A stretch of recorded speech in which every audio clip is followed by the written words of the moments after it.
সালোক সংশ্লেষের সময় গাছ কী ত্যাগ করে? অক্সিজেন। ফুটন্ত জলের তাপমাত্রা কত? 100°C বা 212°F। আমাদের নিঃশ্বাসের জন্য কোন গ্যাস প্রয়োজন? অক্সিজেন।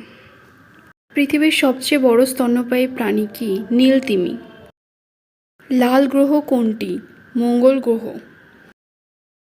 পৃথিবীর সবচেয়ে লম্বা প্রাণী কোনটি? জিরাফ। মানুষের বিজ্ঞানসম্মত নাম কি? Homo sapiens. গ্রহ নিয়ে পড়াশোনাকে কি বলা হয়? অ্যাস্ট্রোনমি।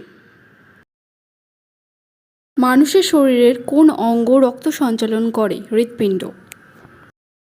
পৃথিবীতে শক্তির উৎস কি? সূর্য। কোন প্রাণী সবচেয়ে জোরে দৌড়ায়? চিতাবাঘ। আমরা কোন মহাকাশে বাস করি? Milky way.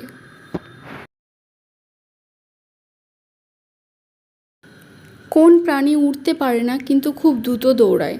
অস্ট্রিচ। জল থেকে বাষ্পে পরিণত হওয়ার পদ্ধতিকে কি বলে? বাষ্পীভবন। মানুষের শরীরের সবচেয়ে বড় অঙ্গ কি? ত্বক বা স্কিন।